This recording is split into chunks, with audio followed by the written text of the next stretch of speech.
Hit 3 third case. இதுக்கு முன்னாடி hit 1, 2 part வந்துச்சு. 2மே தெலுங்குல வந்து சூப்பர் ஹிட் அடித்த ஒரு படம். அதை வந்து தேர்ட் பார்ட் அப்படின்னு நானி வந்து செகண்ட் பார்ட்டுக்கு ப்ரொடியூசர். ஸோ அவரே தான் வந்து தேர்ட் பார்ட்டும் பண்ணுறாரு. ஸோ அந்த தேர்ட் பார்ட்டை வந்து அவர் ஹீரோவாக பண்ணியிருக்காரு. படத்தோட லைன் வந்து வேறு மாதிரி இருந்தாலும் நம்ம இப்போ ரீசெண்ட் டேஸாக வந்து இந்த வன்முறை கலாச்சாரம் அது இது நிறைய பேசிட்டோம். இந்த படமும் அது மாதிரி வந்து வெறும் ரத்தம், ஒரு மாதிரி சாத வெட்டு குத்து இந்த மாதிரியான ஒரு படம் தான். மற்ற 2 படத்தோட கம்பேர் பண்ணும்போது இந்த படத்தில் இந்த க்ரைம் அப்படிங்கிற விஷயம்லாம் கிடையாது. ஃபுல் அண்ட் ஃபுல் வெறும் ஆக்ஷன்லேயே தான் போய்கிட்டே இருக்குது. அதுதான் உண்மை. நானி எப்படி நடிக்கிறாரு, நேச்சுரல் ஸ்டார் நானி மாஸ் ஸ்டார் ஆகணும்னு ஆசைப்பட்டுட்டாரு என்னவோ தெரியல. அதுக்காகவே வந்து இந்த ஒரு படத்தை ரெடி பண்ண மாதிரி எல்லாமே வந்து ஜேம்ஸ் பாண்ட் ஸ்டைல்லாம் ஒரு ட்ரெஸ் கோடு, அப்புறம் இந்த ஹாலிவுட் படத்தோட இன்ஸ்பிரேஷன்ஸ்லாம் வந்து சில விஷயங்கள் வச்சது. ஆனால் ஐடியா வந்து அங்கங்கே இருக்கிற ஐடியா தான். ஆனால் அதையே வேறு ஒரு ஸ்டைலில் டேரக்டர் பண்ணியிருக்காரு. அது ரொம்ப புதுசாக இருந்துச்சு, ரொம்ப நல்லாவும் இருந்துச்சு. கிளைமேக்ஸில் வந்து கார்த்தி 4th கேஸில் வராரு அப்படின்னு சொல்கிற அந்த ஒரு விஷயம் நல்லா இருந்துச்சு.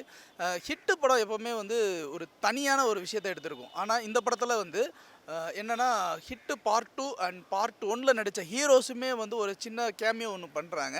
அது அந்த கதைக்கு ரொம்பவே தேவைப்படுது அப்படிங்கிற அந்த ஒரு விஷயம் இந்த படத்தில் அழகாக இருந்துச்சு. படம் ஃபஸ்ட் ஹாஃபு கொஞ்சம் அப்படியே ஏதோ வேறு மாதிரி ஒரு உலகத்துக்குள்ளே போகிற மாதிரி நமக்கு தோணும். ஆனால் கிரிப்பாக ஒரு இன்டர்வல் பிளாக் முடிஞ்சிச்சு. செகண்ட் ஹாஃப் வந்து பார்த்திங்கன்னா அது போகிற வேகம் வேறு மாதிரி இருக்கும். ஆனால் அந்த வேகத்தில் இருக்கிற ஒரு பெரிய மைனஸ் என்னென்னா அந்த வயலன்ஸ். இந்த வயலன்ஸ் கொஞ்சம் நஞ்ச வயலன்ஸ்லாம் கிடையாது. சும்மா பீச்சிக்கிட்டு அடிக்கும். இந்த மாதிரிலாம் எங்கேயுமே நான் பார்த்துக்க முடியாது. ரீசெண்டாக கூட மார்க்கோன்னு ஒரு படத்தை பார்த்துட்டு பூரா பேரும் கதறினாங்க, என்னடா இப்படி வன்முறையாக எடுத்து வச்சுருக்கீங்கன்னு சொல்லிட்டு. அப்போ இந்த படத்தெல்லாம் பார்த்தா என்னடா சொல்லுவீங்க அப்படிங்கிற அளவுக்கு இதில் வன்முறை காட்சிகள் தெரியும். அதனால் குழந்தைகள் யாரும் இந்த படத்தை பார்க்க வேண்டாம் அப்படிங்கிறது என்னுடைய சஜஷன். ஆனால் ஹிட் படம் அப்படிங்கிற அந்த ஒரு விஷயம் வந்து நிறையா இன்றைய காலகட்டங்களில் நடக்கிற ஒரு தப்பான ஒரு விஷயத்தை வந்து முன்னிறுத்தி பேசுது. அதுக்காக பார்க்கலாம். அண்டு இந்த படத்துடைய மேக்கிங் ஸ்டைல் இருக்கு இல்லையா, ஒரு ஃபைட் கொரியோகிராஃபி எப்படி பண்ணுறாங்க அப்படின்னாலும் ஒரு ஒரு சென்ஸோடு ஒன்று பண்ணியிருப்பாங்க. அந்த சென்ஸ் வந்து ரொம்ப நல்லாவே இருந்துச்சு. பொதுவாக அந்த சென்ஸ் இல்லை அப்படின்னா அந்த கதை வேறு மாதிரி இருக்கும். பட் இந்த படத்தில் இந்த ஃபைட் சீக்வன்ஸ் எல்லாமே நல்லா இருந்துச்சு. நானி வந்து தன்னுடைய டெவலப்மெண்ட்டை அடுத்த லெவலுக்கு கொண்டு வரணும் அப்படின்றதுக்காகவே இந்த படத்தை ஃபைட் சீக்வன்ஸுக்கு நிறைய இம்பார்ட்டன்ஸ் கொடுத்துருக்காரு. அப்புறம் அதில் ஒரு சைக்கலாஜிக்கலாக ஒரு கேரக்டர் ஒன்று பண்ணுவார். ஏய் அப்படின்னு ஒரு கத்துற ஒரு சவுண்ட் இருக்கும். அது பொதுவாக வந்து சிலருக்கு வந்து அது ஏதோ திணிச்ச மாதிரி இருக்கும். பட் இதில் வந்து அது கரெக்டாக பண்ணியிருக்காரு. ரொம்பவே நல்லாவும் இருந்துருச்சு. ஓவராலாக ஹிட்டு த தேர்ட் கேஸ் படம் வந்து ஓரளவுக்கு பார்க்கக்கூடிய படம் தான். தெலுங்கு அண்டு தமிழ் 2லையுமே பார்க்கக்கூடிய படம் தான். படத்தில் வந்து வன்முறை காட்சிகள் அதிகமாக இருக்குங்கிற ஒரே காரணத்தினால இது வந்து இந்த குழந்தைகள் அப்புறம் மற்றவங்கெல்லாம் பார்க்காம இருக்கிறது ஒரு விதத்தில் நல்லது. மொத்தம் ஹிட்டு படம். நானியோடைய வேறு ஒரு டைமென்ஷனை பார்க்கணும்னு ஆசைப்படுறவங்களுக்கு இந்த படம் உண்மையிலே ஒரு நல்ல படம். படத்தில் ஹீரோயின் ரோல் ஒன்று வரும், ஸ்ரீநிதி ஷெட்டி ரோலு. ஸ்ரீநிதி ஷெட்டி கேஜிஎஃப் படத்தில் தான் அறிமுகமாகறாங்க. அதிலிருந்து அவங்க நடிக்கிற ஒவ்வொரு படமுமே வந்து வேறு ரேஞ்சில் போய்கிட்டு இருக்கு அப்படின்னு தான் சொல்லணும்.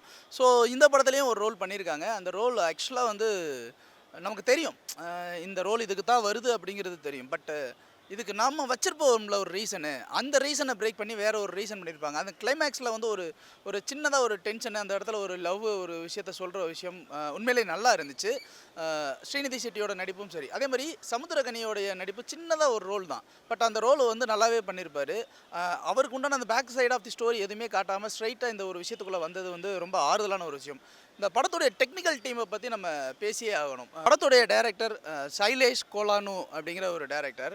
ஆக்சுவலாக இவர் கதை எந்த ஆங்கிளில் சொல்லியிருப்பார் என்னன்றது தெரியல. பட் நிச்சயமாக வந்து ஜான்விக் படத்தோட இன்ஸ்பிரேஷன் சார் அப்படிங்கிற ஒரு விஷயத்தை சொல்லியிருப்பாருன்னு நினைக்கிறேன். அது ஆட்டோமேட்டிக்காக அந்த படம் பார்க்கும்போது உங்களுக்கே தோணும். ஏன்னா ஜான்விக் படத்தில் வந்து ரொம்ப சாஃப்டான ஒரு கேரக்டர், பட் ரொம்ப வயலண்ட்டான ஒரு கேரக்டர். இதுலேயும் அதே மாதிரியான ஒரு டோனில் வந்து ஒரு விஷயம் பண்ணி வச்சுருக்காங்க. ஸோ இது எல்லாமே நம்ம படம் பார்க்கும்போது நல்லாவே தெரியும். அடுத்து வந்து இந்த சினிமாட்டோகிராஃபி, சானு ஜான் வர்கீஸ். சினிமாட்டோகிராஃபியில் ரொம்ப முக்கியமான ஒரு விஷயம் அந்த லைட்டிங்கு. இந்த படத்தில் அந்த லைட்டிங் சென்ஸ்லாம் வந்து வேறு மாதிரி இருந்துச்சு. ஜென்ரலாக ஒரு படம் இருக்குன்னா அந்த படத்தோடைய லைட்டிங் சென்ஸ் இருக்கும் இல்லையா, இதில் வந்து அந்த லைட்டிங் சென்ஸையே மாற்றி நானியவே வேறு ஒரு லுக்கில் கொடுத்துருப்பாங்க. அதுவும் அந்த ஜேம்ஸ் பாண்ட் ஸ்டைலில் ஒரு கோர்ட்டு போட்டு வருவார். அது அந்த நைட் ஃபுல்லாக நடக்கிற அந்த ட்ராமாலாம் வந்து டோட்டலி அப்படியும் வேறு ஒரு ஃப்ளேவரில் இருக்கும். அது பார்க்குறதுக்கே ரொம்ப நல்லாவே இருந்துச்சு. மியூசிக் வந்து மிக்கி ஜே மேயர் அப்படிங்கிற ஒரு மியூசிக் டைரக்டர். அண்டு மியூசிக்குமே உங்களுக்கு வந்து ஒரு படம் அப்படின்றதுக்காக ஒரு சாங் வைக்கணும் அப்படின்றதுக்காக ஏதோ ஒரு மியூசிக் போடணும். பொதுவாக தெலுங்கு படத்தில் வந்து கமர்ஷியல் வேல்யூஸ்க்காக நிறைய விஷயங்கள் ஆட் பண்ணுவாங்க இல்லையா? இங்கே அந்த மாதிரியான கமர்ஷியல் வேல்யூஸ் எதையுமே ஆட் பண்ணாமல் தேவையான இடத்துல மட்டும் சாங்ஸை வச்சுட்டு பிஜிஎம்மில் அதுலேயும் எஸ்பெஷலி வந்து ஒரு ஃபைட் சீக்வன்ஸில் வந்து அந்த பிஜிஎம்மை வந்து பெர்ஃபெக்டாக கொடுத்து சவுண்ட் எஃபெக்ட்ஸ்லாம் செம்மையாக கொடுத்து வச்சுருக்காங்க. ஓவராலாக டெக்னிக்கலி இந்த படம் வந்து வெல் சவுண்டட். உண்மையிலே இந்த டெக்னிக்கல் வேல்யூஸ் இந்த அளவுக்கு இருக்குமா அப்படின்னு நம்ம எதிர்பார்க்கவே இல்லை.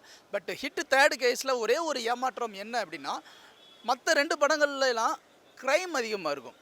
இது எப்படி இன்வெஸ்டிகேட் பண்ணுறாங்க, என்ன பண்ணுறாங்க அப்படிங்கிற அந்த க்ரைம் பேட்டர்னில் போகும். இந்த படம் மட்டும் அந்த க்ரைம்குள்ளே போகாமல் ஃபுல் அண்ட் ஃபுல் ஆக்ஷன் பேக்கடாக போயிடுச்சு. இது ஒன்று மட்டும் தான் எனக்கு தெரிஞ்ச ஒரு மைனஸ். இது மட்டும் கொஞ்சம் க்ரைம்குள்ளேயும் கொண்டு போயிட்டு ஆக்ஷனாக கொண்டு போயிருந்தாங்கன்னா சூப்பராக இருந்தது. ஏன்னா ஹிட்டு இந்த 2 படமும் பார்த்து ரசித்ததே அந்த க்ரைமை எப்படி ரிசால்வ் பண்ணுறாங்கன்றது ஒரு விஷயம் தான். ஆனால் இதில் வந்து அந்த மாதிரியான எந்த ஒரு விஷயமே இல்லாமல் டிப்பிக்கல் சினிமா பேட்டர்னில் போனது வந்து ஒரு பெரிய மைனஸ் தான். மற்றபடி ஹிட்டு படம் பார்க்கக்கூடிய படம் தான்.